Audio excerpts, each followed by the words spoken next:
I-bend ko to, dinagyan ko pa ng transverse na load, at then nilagyan ko pa padugtong na load. So, ibang bending naman yan. So, yung i-discuss natin ngayon is pure bending lang. So, ibig sabihin, bending lang yung nag-i-exist. Wala tayong nilagay na force papunta dito, or papunta doon, or any axial at saka transverse load.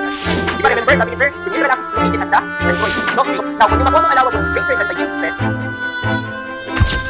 This is Sir Engineer AJ, and welcome to Chapter 4 of Strength of Materials, Pure Bending Part 2 of 11.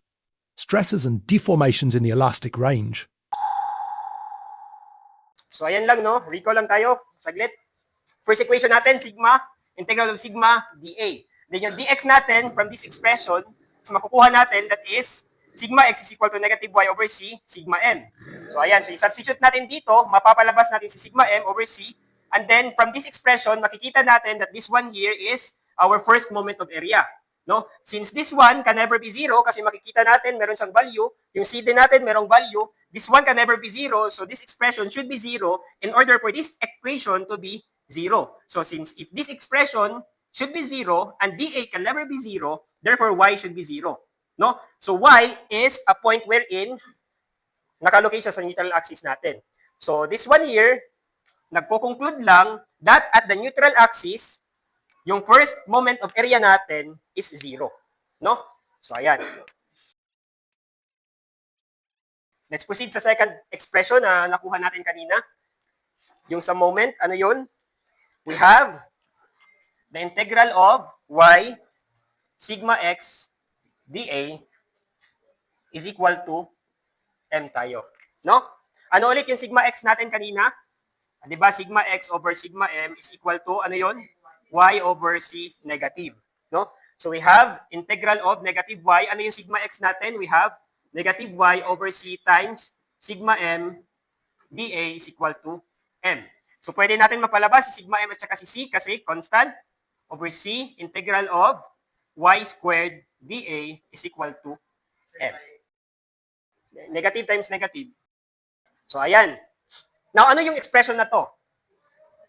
Y squared dA. That is our,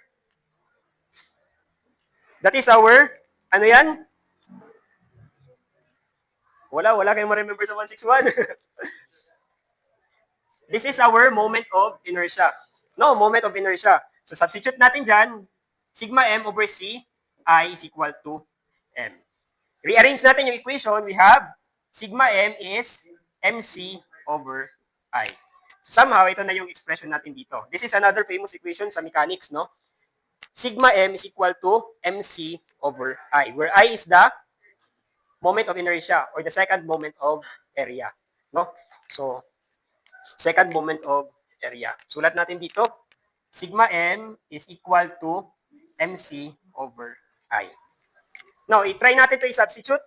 This one, substitute natin dito, no, yung sigma m. So, yung sigma m natin dito, this is equal to c over y minus sigma x. So, if we want to try to get the, ano yun, axial stress at a certain point, hindi yung maximum, kasi we know yung maximum nandito. So, what if dito? So, ito lang, no? Substitute natin dito, negative c over y, sigma x is equal to mc over I. No? Makakancel yung c, makakancel yung c dito. So, yung sigma x at an arbitrary distance from the neutral axis, that is equal to my over I, negative. No? So, ayan. So, this one here is for the maximum. This one here is at any arbitrary distance from the neutral axis, except sa pinakataas. No? So, ayan. Now, also, meron tayong tinatawag na section modulus. Ano ba yung section modulus? Section modulus is just equal to I over C. No? I over C. So, ito, pwede natin ito masulat, no? Yung sigma m natin, that is just equal to m over the section modulus. No? Kasi yung section modulus is I over C. So, that's another expression dito. M over S. No?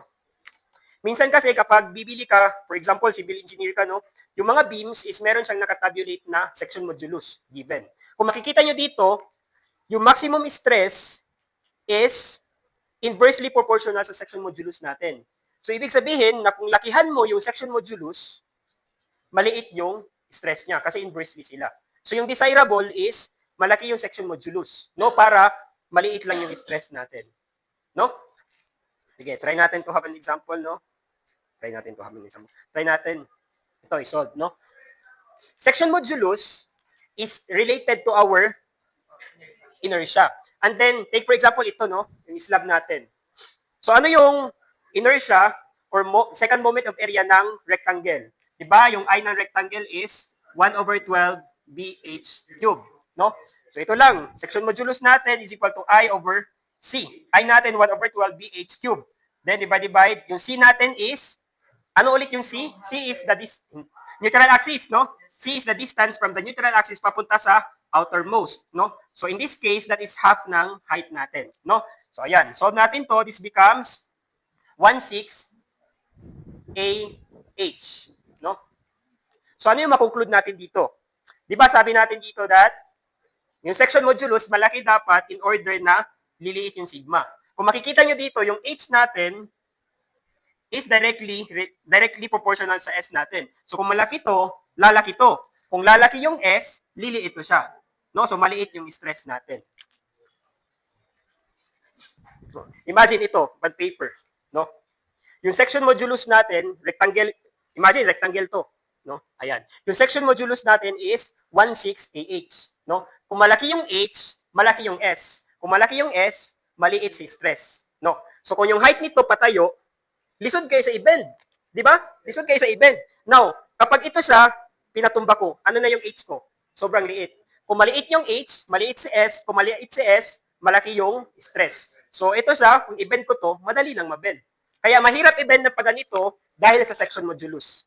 No? So, kung patumba, dali lang ma-bend. No? Yan yung yung parang breakthrough din sa civil engineering ba na before yung mga beams na gamit ganito lang. Sige, later na yan. Later na ko na i-discuss, no? Wag muna. Ayan. Naintindihan to? Proceed tayo. Next.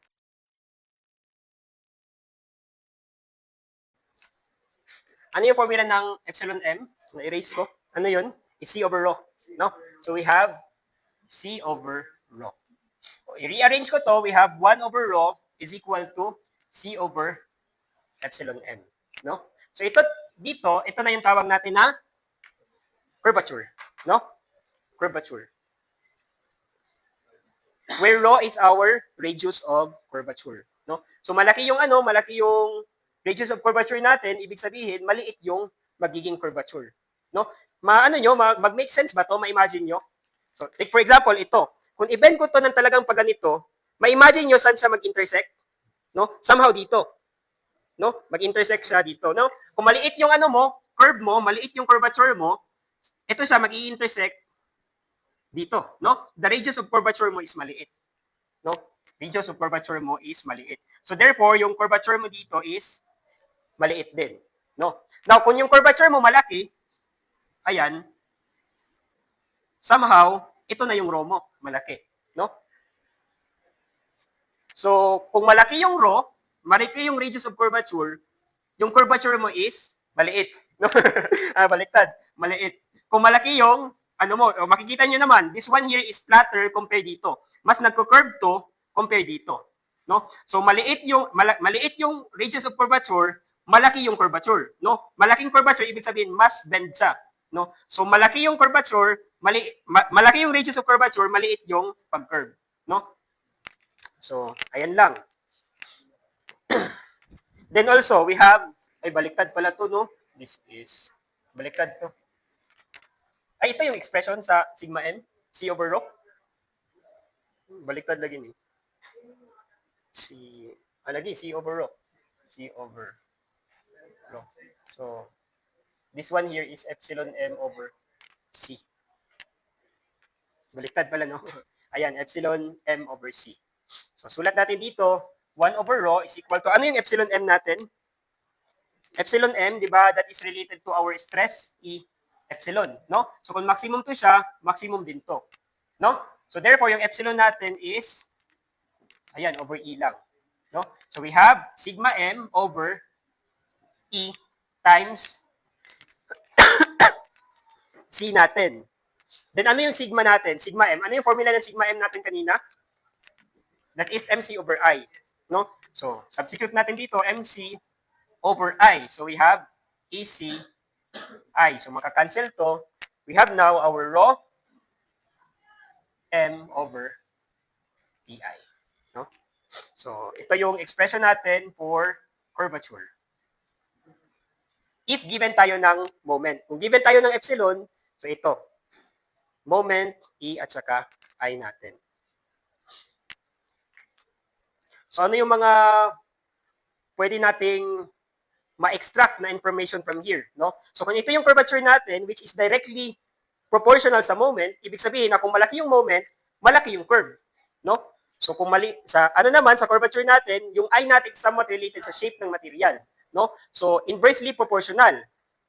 Inversely proportional sa curvature natin, no? So the better the shape of the material, mas lisod sa i-curve. How about E? E somewhat related sa material na gamit. Aluminum ba, steel, inversely proportional yan. So kung humok-humok, madali siyang mabend, no? Ayan, kasi inversely proportional sila. So that's for the curvature. Somehow, yung mga problem na hinahanap yung curvature, diretso na lang, no? Plug in lang sa equation. Let's have an example.